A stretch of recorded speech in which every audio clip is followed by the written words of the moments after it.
सभी ध्यान से समझेंगे। आज हम क्यूबिकल यूनिट सेल के बारे में बात कर रहे हैं, घनीय इकाई कोशिका।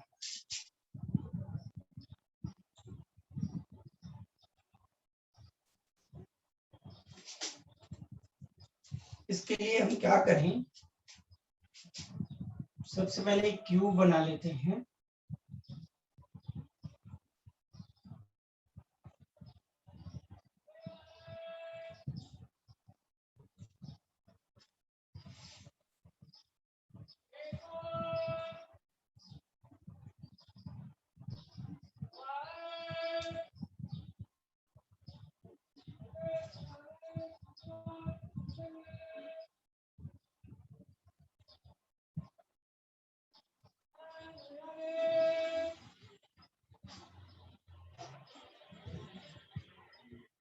ये रहा क्यूब। अब यहां से समझना है कि इस क्यूब में क्या क्या है, ताकि हम कुछ न्यूमेरिकल सॉल्व कर पाए। चलिए सबसे पहले समझते हैं, ये क्यूब का कॉर्नर है।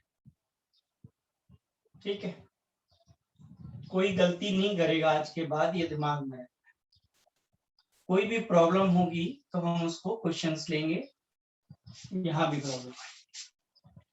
इसके बाद ये जो आप देख रहे हैं, ये आपको जो क्यूब की दीवार दिख रही है, दीवार मतलब किनारा,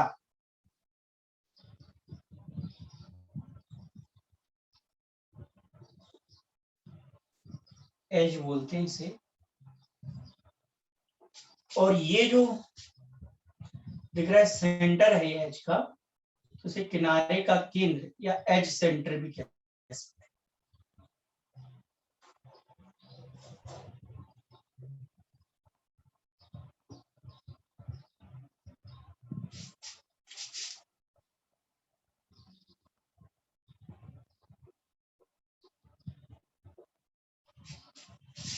एज सेंटर।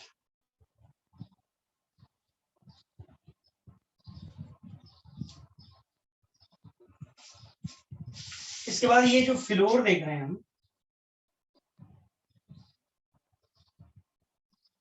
देख रहे हो, ये जो छत की बात करो, ये पूरा क्या है, फेस यानी फलक। और कितने फलक होते हैं क्यूब में? टोटल 6 फलक होते हैं एक क्यूब में। सब लोग जान लें, फैन ऑफ कर देते हैं। 6 फेसेस, ठीक है।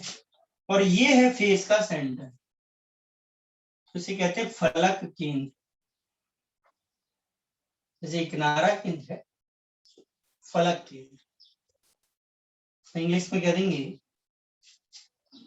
Face centre. ठीक है, इसके बाद बात आती है यहां सेंटर, बीचों बीच, इसे कहते हैं बॉडी सेंटर यानी काय केंद्र या अंतः केंद्र।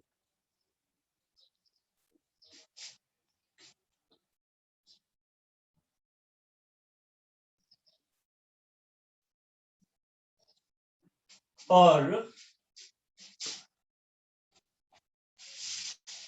यहां से मैं एक ये डाल रहा हूं डाइकोन विकर्ण। इसको ये किस पे डाला गया? फेस पे।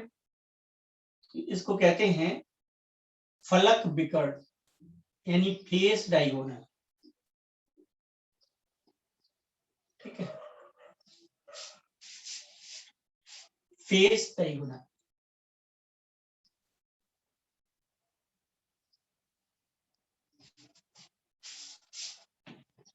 इसके बाद है ये देखो, पूरी यहां से ये किनारा इसका पकड़ा बॉडी का,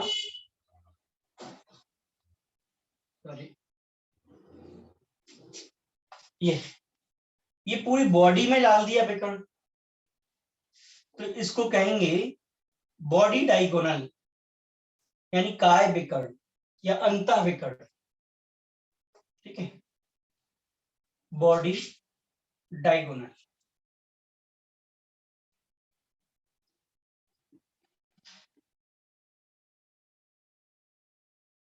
ठीक है,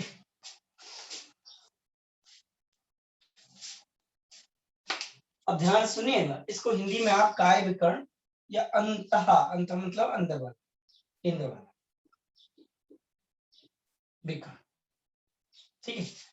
ये तो चीजें हो गई कि हम एक क्यूबिकल यूनिट सेल को समझने के लिए ये सब चीजें हमें पता होनी चाहिए। इसके बाद इसमें टोटलिटी देखेंगे कि टोटल कौन कितना है। तो पहला देख लेते हैं, एक क्यूब में कोने यानी कॉर्नर कितने होते हैं,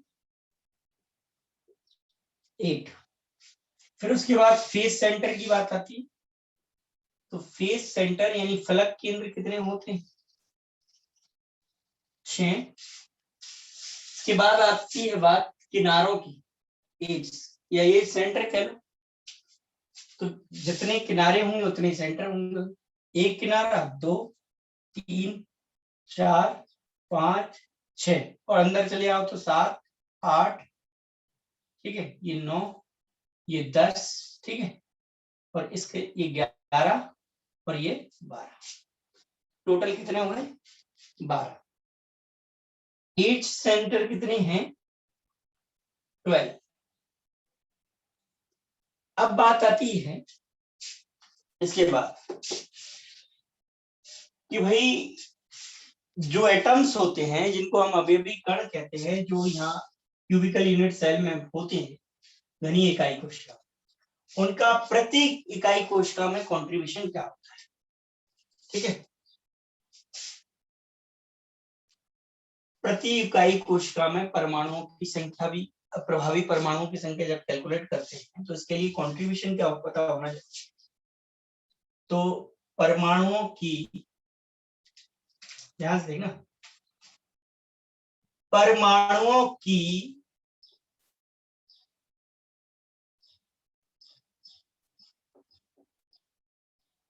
प्रति इकाई कोशिका में भागीदारी,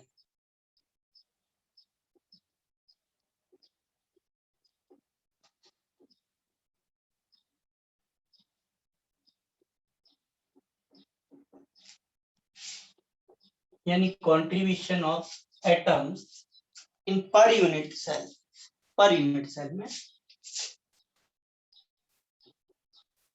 पार्टिसिपेशन।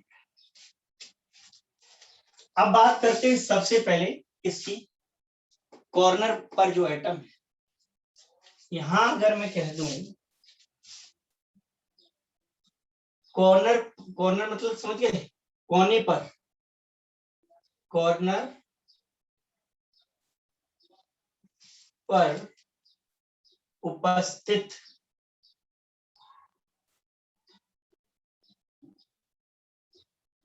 परमाणु की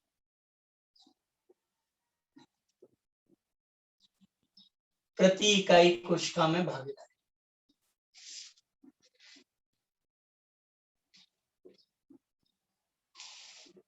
प्रति इकाई कोशिका में भागीदारी। अब क्या भागीदारी रहेगी प्रति इकाई कोशिका में कॉर्नर की, तो हमें इसे शॉर्ट में इस तरह से लिखते जाएंगे कि कॉर्नर पर जो है पॉइंट, यहाँ कॉर्नर को समझने के लिए आपको क्या करना है, बस अपने रूम को देखो, अपने अपने, और रूम को ये क्यूब मान लो, घन मान लो, और उसका कॉर्नर देखो, ठीक है। ऐसे कुल कितने कॉर्नर दिख रहे हैं, 8 कॉर्नर दिख रहे हैं रूम में, हमको 8 कॉर्नर है। और ये जो कॉर्नर है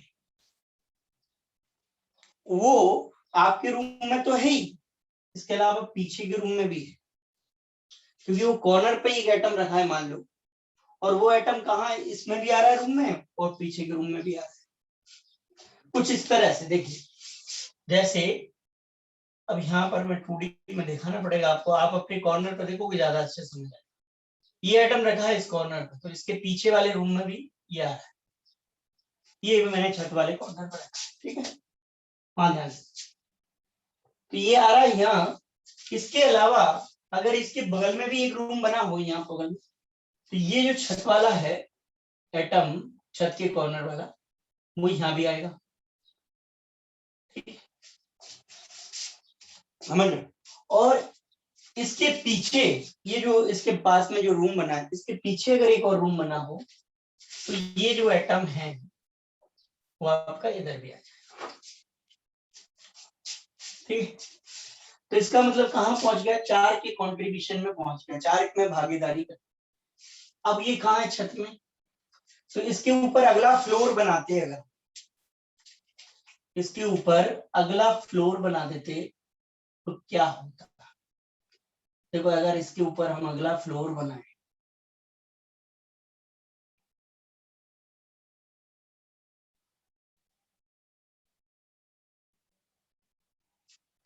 तो ये एटम जो है 4 ऊपर के रूम में आ जाएगा, 4 नीचे के रूम में। इसका मतलब क्या हुआ, जो कॉर्नर पर एटम है उसकी 8 कमरों में भागीदारी है। अब मान लीजिए आप छत का ही मत देखिए, जैसे ये फर्स्ट फ्लोर पर हम पढ़ा रहे हैं क्लास में, तो इसके नीचे भी तो एक रूम है, तो मान लीजिए नीचे वाले कॉर्नर पर होता एटम, तो वो नीचे वाले रूम में आता, प्लस इस रूम में आता जिसमें हम पढ़ा रहे हैं, उसके पास वाले में आता, और पास वाले के नीचे में भी आता, पीछे वाले में आता, पीछे वाले के नीचे में भी आता, पास वाले के पीछे में आता, उसके नीचे भी आता। यानी एक एटम जो ऊपर था उसी की तरह ये नीचे वाला भी कितने के कंट्रीब्यूशन में आ रहा है, 8 कमरों के। यानी एक जो कोने पर एटम होता है वो 8 इकाई कोशिकाओं की साझेदारी में होता है, तो उसका प्रति इकाई कोशिका में भागीदारी इन 8 एटम की, प्रति 8 एटम की नहीं, पर एटम की, एक एटम प्रति इकाई कोशिका में भागीदारी। जैसे मान लो कि 1 रुपया हमारे पास है और हमें 8 लोगों में बांटना है, तो एक व्यक्ति को उसका 8वां भाग मिलेगा, तो उसे हम कहेंगे 1/8वां भाग एक व्यक्ति को मिल रहा है। तो एक परमाणु को 8 कमरों में यानी 8 इकाई कोशिका में बांटना है, तो उसका कितना भाग आएगा, एक इकाई कोशिका में, कहा प्रति इकाई कोशिका, प्रति इकाई कोशिका में कितना भाग आएगा, उसका 8वां भाग आएगा। यानी उसका कंट्रीब्यूशन जो है वो कितना हो गया, 8.5 का मिला के 1/8 इसका, तो 12.5%। 1/8 मतलब समझते हो, 12.5%, 8 का 8वां भाग, तो 12.5% का कंट्रीब्यूशन है। इसका मतलब इफेक्टिव एटम कितने आ जाएंगे, प्रभावी परमाणु 1 आ जाएगा, 1/8 का कंट्रीब्यूशन रहेगा, ये बात याद रखना है बस। दूसरी चीज यहाँ पर फेस सेंटर यानी फलक केंद्र की देख रहे हैं, फेस सेंटर में कितने पॉइंट है, यहाँ पर देखिए फेस कितने हैं, 6 फेस होते हैं। 6 फेस मतलब ये समझ लीजिए ये जो दीवार है पूरी, ये जो दीवार है ये फेस का काम कर रही है, पूरी ये दीवार, ये पूरी दीवार क्या है, एक फेस का काम कर रही है।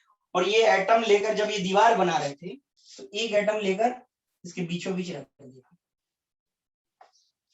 ठीक है, मान लो एक ऐसा, तो वो इसके पीछे वाले रूम में भी निकल रहा है और इसमें भी निकल रहा है। अच्छा इसके आगे वाले रूम में निकल सकता है क्या, नहीं। पास वाले रूम में निकल सकता है, नहीं। इधर निकल सकता है, नहीं। तो इसका मतलब क्या है कि ये इधर भी आ रहा है और पीछे भी जा रहा है, तो इसकी कितनी इकाई कोशिका में भागीदारी हो रही है, एक तो इस रूम में और एक पीछे वाले रूम में, 2 में, यानी 50% की भागीदारी। और फेस पर टोटल कितने हैं, 6 फेस होते हैं, तो 6, उनकी भागीदारी 1/2 यानी 50%। इफेक्टेड एटम कितने निकल आते हैं, तो इफेक्टिव एटम कितने निकल आते हैं, 3। अब उसके बाद आता है body diagonal, sorry body centre. Body centre में अब हम देखें एक है, और उस अब एक है क्या मतलब, ये रूम है पूरा, समझ लीजिए ये रूम है पूरा पैक, इसमें यहाँ एक एटम रख देते हैं बीचों बीच। अब वो एटम ना तो नीचे के रूम में जा रहा है, ना ऊपर के में जा रहा है, ना साइड के में जा रहा है, वो तो इस रूम के अंदर है, वो किसी और को टच, बाहर के किसी व्यक्ति को, बाहर की किसी इकाई कोशिका को, किसी भी अलग किसी चीज को टच नहीं कर रहा। तो इसका मतलब पूरी भागीदारी उसकी 100% भागीदारी कहाँ है, इस इकाई कोशिका में, क्योंकि वो इसी के अंदर, इस रूम के।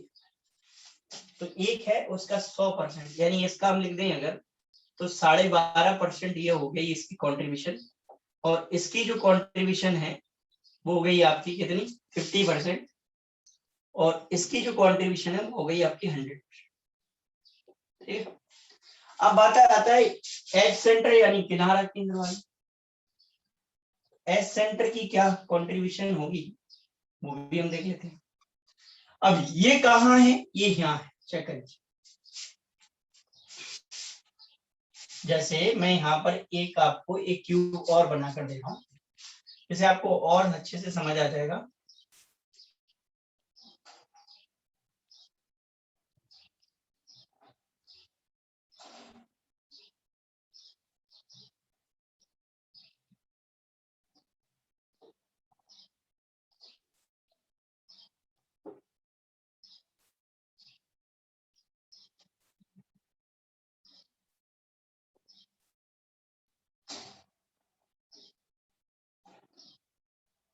ठीक है, ये यहाँ पर है। आप कहीं अभी भी तो आपने यही दीवार पर रखा था, नहीं वो अभी हमने फेस में यहाँ रखा। अब हम दीवार में नहीं, ये देख रहे हो ये पूरा कोना, यहाँ मान लो एक पिलर बना है। जैसे ये कोना आपका दिखाई दे रहा होगा आपको अपने रूम में बैठे हुए, देखो ये पूरा क्या बना है, एक पिलर बना है और इस पिलर पर ये एटम रखा। ठीक है, समझ में आ रहा है? ये पिलर ही पूरा एक एटम है, ऐसे मान सकते हो अगर आप मानना है। ठीक है, कोई बात नहीं। और या फिर ये पिलर एक एटम का इस पिलर पर। ठीक है, अब इस पिलर को ध्यान समझिए, इस पिलर पे ये रूम बना है और इस पिलर पर ही पीछे का रूम बना है। वहां पर पीछे भी तो रूम हुआ उसी पिलर, तो इसमें आ रहा है और पीछे जा रहा है। प्लस इसी पिलर पर उधर वाला साइड वाला रूम भी बना है, 3 हो गए। और साइड वाले के पीछे भी बना है, तो एक पिलर 4 कमरों के बीच में है, ये तो आप। और उस पिलर के बीचों बीच का पॉइंट रखा है, एक एटम रखा है, तो वो कितने की साझेदारी में आ रहा है, 4 की में आ रहा है। अब 4 की साझेदारी ध्यान से समझना, ये पूरा पिलर है और पिलर कोई मान लो कुछ देर के लिए, एटम नहीं आ रहा तो उसको थोड़ी देर में और बता देते हैं। तो वो पिलर कितने, एक पिलर पे कितने रूम बन गए, एक ये रूम बन गया, एक इसके पीछे वाला बन गया, एक वो साइड वाला बन गया और साइड वाले के पीछे, यानी 4 रूम बन गए पिलर। तो पिलर के बीचों बीच जो एटम रखा था वो कितने रूमों में आ गया, 4 रूम में आ गया। यानी एज सेंटर पे जो होता है उसकी साझेदारी जो है, उसकी भागीदारी जो है, एक इकाई कोशिका में 1/4 होती है। मतलब 4 में है वो, तो इसका मतलब 4 में है तो 1/4, एक में 1/4, एक में 1/4, एक में सब में 1/4 है, तब जाके वो 4 में अकेला एक एटम आ पा रहा है। इसका मतलब ये हुआ कि एजेस कितने होते हैं टोटल, 12। तो 12 एजेस ले लिए, इनका कंट्रीब्यूशन कितना होता है, 1/4। क्लियर है ना, समझ में आ गया? नहीं आया तो फिर से देख लीजिए। ये पिलर है, पिलर के बीचों बीच एक एटम रखा है, वो एटम इस रूम में भी आ रहा है, इसके पीछे भी जा रहा है, पड़ोस वाले रूम में मतलब इसके बगल वाले रूम में आ रहा है और उसके पीछे पिलर पर रखा। तो 4 में भागीदारी हो गई, तो इसकी इफेक्टिव एटम तो ये निकल आएंगे। अगर 12 एजेस पर है पूरे क्यूबिकल यूनिट में तो कितने आ जाएंगे, 3। और भागीदारी अगर आप देखें तो ये कितनी, 25%, 25% की जो है साझेदारी। चलिए, अब ये चीजें हमने आपने सीख ली। अब पहला प्रश्न आपके लिए है न्यूमेरिकल, एक क्वेश्चन करेंगे, बहुत सिंपल सा क्वेश्चन होगा।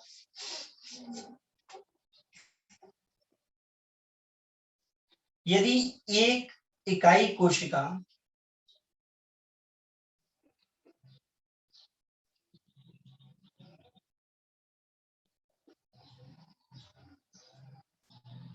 ध्यान समझिएगा, यदि एक इकाई कोशिका के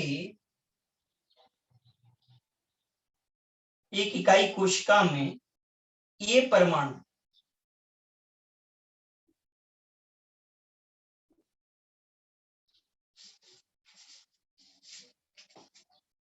सारे सारे ये परमाणु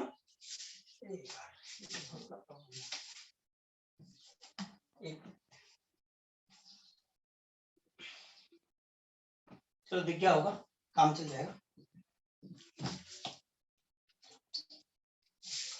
एक इकाई कोशिका में ये परमाणु कोनों पर बी परमाणु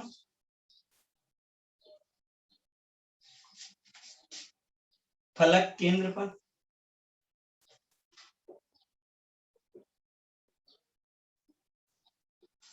तथा सी परमाणु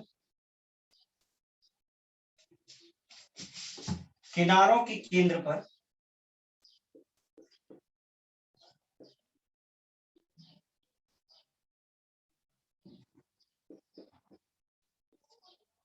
और डी परमाणु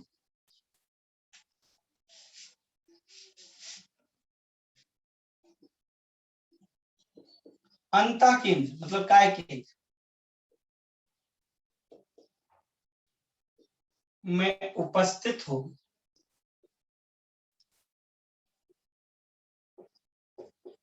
तो इकाई कोशिका का सूत्र क्या होगा?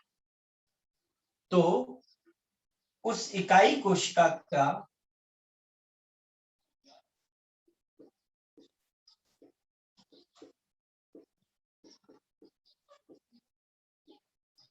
सूत्र क्या होगा?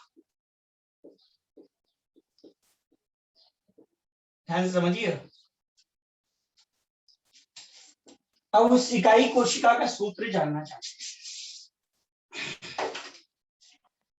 तो इकाई कोशिका का सूत्र जानने के लिए सबसे पहले तो आप समझ लीजिए आपके पास कुल टोटल कितने परमाणु हैं? ए, बी, सी और डी। ठीक है, अब मैं ले लेता हूं, ये कहां है? ये राइट कॉर्नर। कितने हो गए? 8। अब बी कहां है?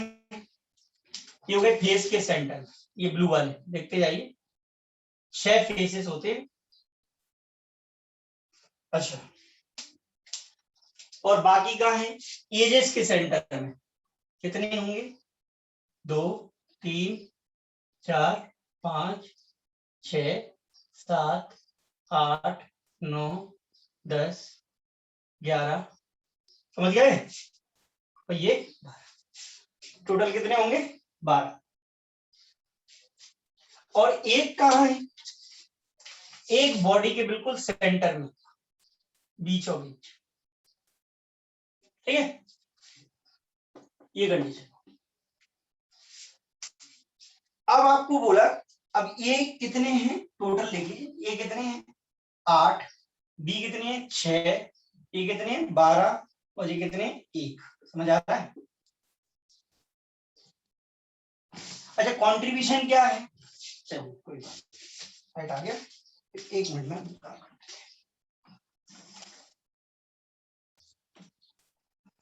चलिए, अब क्या देख रहे हैं? अगर हम कह रहे हैं कि इसका कंट्रीब्यूशन आपको बता दिया था 1/8 का है।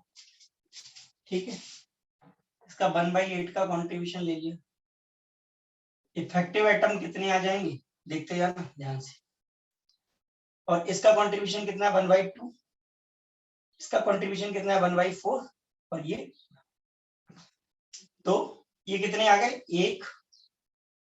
हाँ, ये कितने आ गए बेटा? 3, 3। सूत्र क्या हो गया? गुणा कर देंगे इस संख्या का, तो सूत्र हो जाएगा, इकाई कोशिका का सूत्र हो गया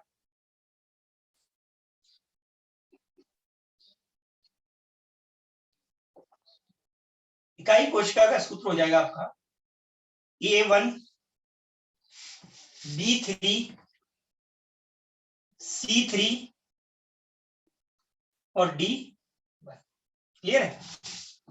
ये आ गया आपका इकाई कोशिका का सूत्र। प्रश्न जो पूछा उसके अकॉर्डिंग। एक प्रश्न और ले रहे हैं, ध्यान दीजिएगा। एक प्रश्न और ले लेते हैं। प्रश्न ये है, पूरा यही वाला है। देखो अब इतना बड़ा लिखूं नहीं, मैं कहूंगा कि यदि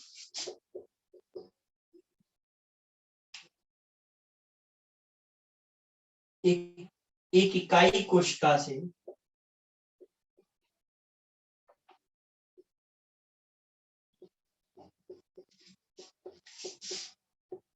एक इकाई कोशिका से 25% ए परमाणु, 50% बी परमाणु और ठीक ध्यान देना 75% सी परमाणु। ये पूरा ये क्वेश्चन है पूरा, ध्यान देना, और इसी में आगे है। तो एक बात याद रखना, ए बी सी डी इकाई कोशिका में कितने हैं, 4 तरह के परमाणु हैं, ए बी सी डी। आप ये नहीं समझना कि मैंने डी नहीं लिखा तो डी नहीं, डी है, क्योंकि मैं पूरा ये क्वेश्चन है और मैं वहां नहीं लिखा रहा हूँ, तो आपको सारी चीजें अभी सामने रहे, ये मैं चाहता हूं।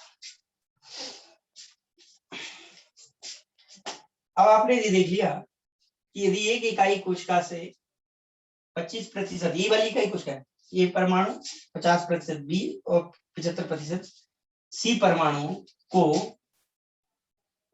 निकाल दें, हटा देंगे, तो इकाई कोशिका का सूत्र क्या होगा?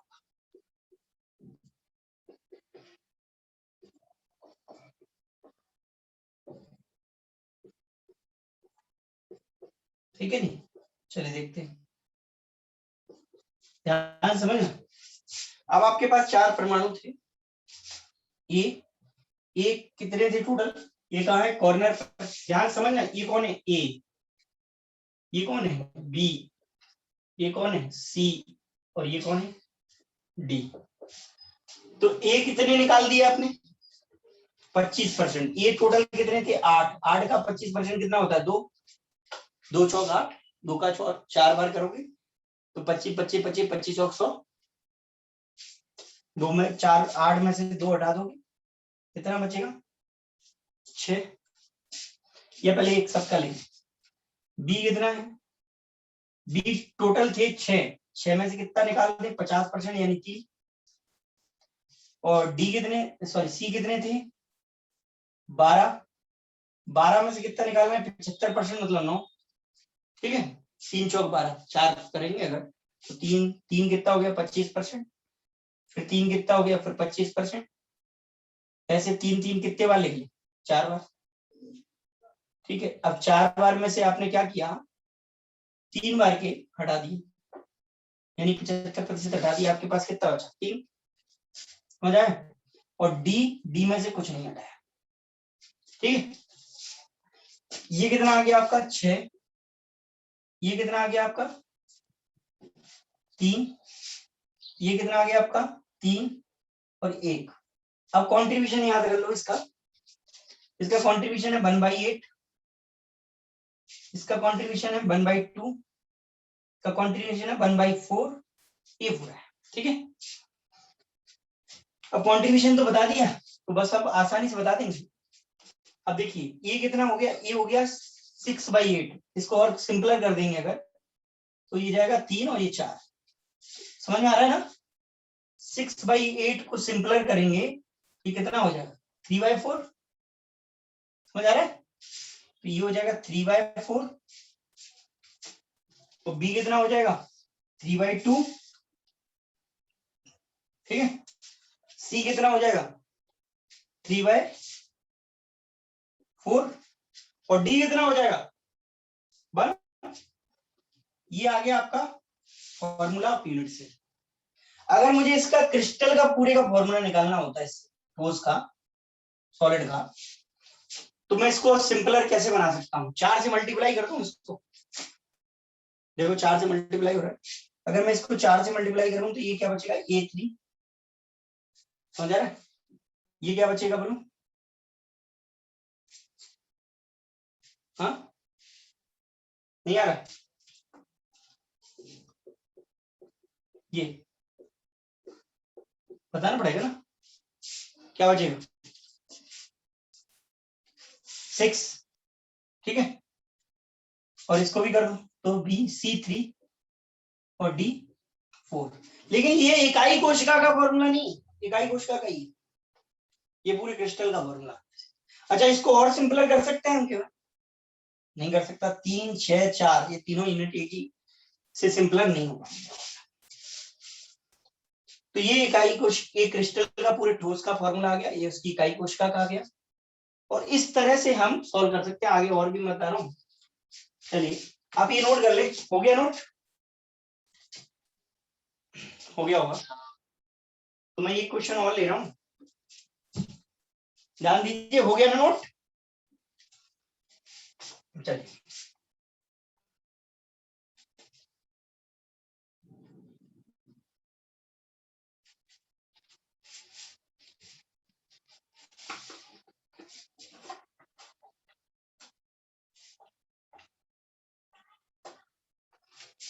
अब क्या है,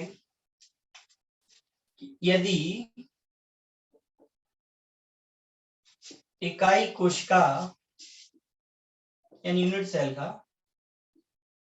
एक इकाई कोशिका का एक किनारा हटा दिया जाए, एक इकाई कोशिका से उसका एक किनारा हटा दें,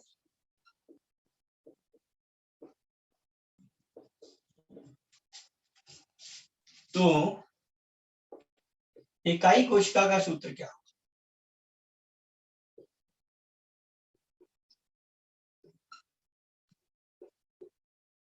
ध्यान दीजिए।